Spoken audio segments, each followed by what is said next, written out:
Muy buenos días para todos los queridos oyentes en este lunes 24 de febrero del año 2025.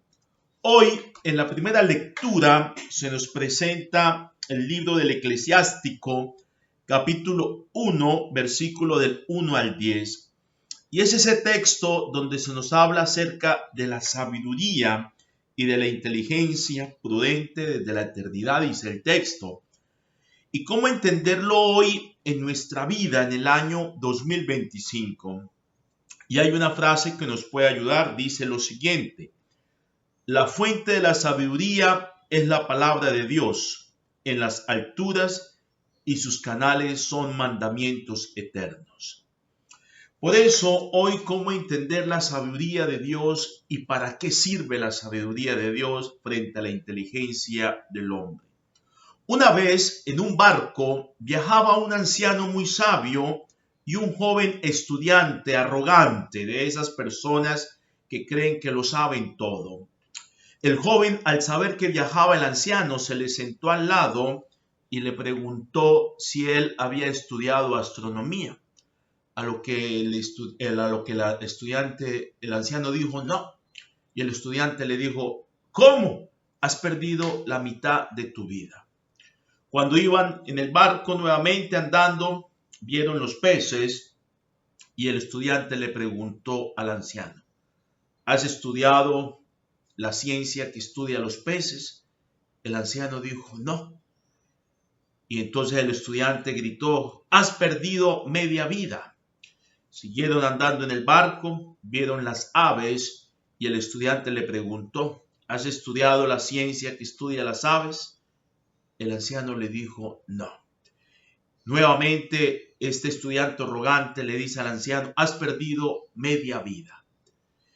El barco comenzó a hundirse y cuando comenzó a hundirse, el anciano le preguntó al joven intelectual, al joven estudiado, le preguntó: ¿sabes nadar?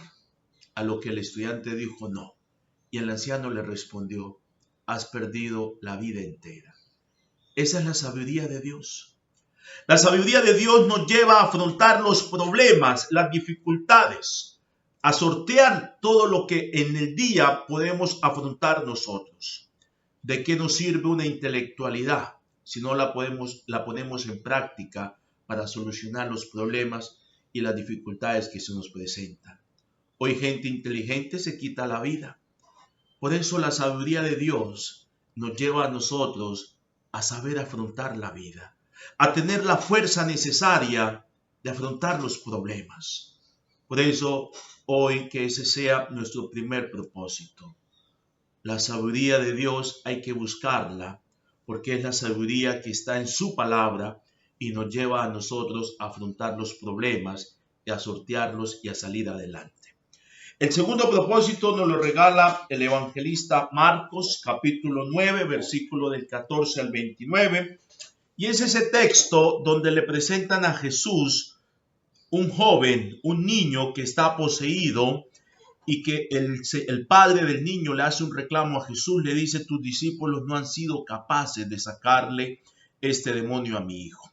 Jesús se lleva, saca, libera a este niño de ese espíritu endemoniado que tenía, y al final los discípulos le preguntan: ¿por qué no pudimos sacarlo nosotros? ¿Por qué no pudimos echarlos? Y Jesús termina diciendo: esta especie solo puede salir con oración.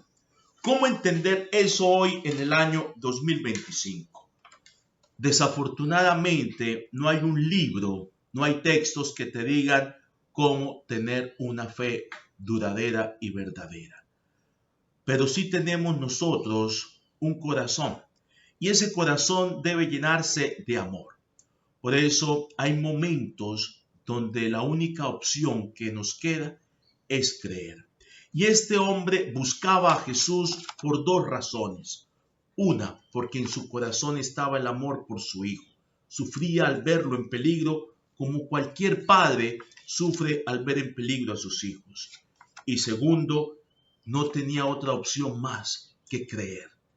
A pesar de su limitación, A pesar de estar verdaderamente en una situación difícil, en una situación desesperada, donde no encontraba salida este señor por la enfermedad de su hijo, no le quedaba otra opción que creer en Jesucristo.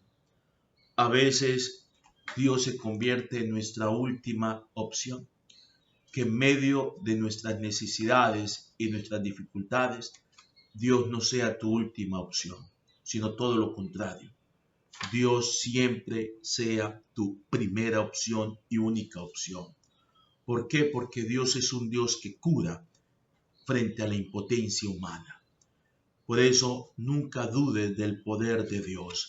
Nunca dudes de que Él puede hacer las cosas. Si tú crees en Dios, verás su poder. Si tú crees en Dios, te sanarás. Si tú crees en Dios, te levantarás de esa cama en el día de hoy. Por eso, que hoy ese sea nuestro segundo propósito. Siempre estemos caminando entre la fe. Caminemos en la fe. Por eso, el sufrimiento frente a Dios nunca era la última palabra. La última palabra la tiene siempre Dios. Que hoy ese sea nuestro segundo propósito. Que Dios los bendiga en el nombre del Padre, del Hijo y del Espíritu Santo. Amén. Un bonito día para todos, hijos. Dios los bendiga.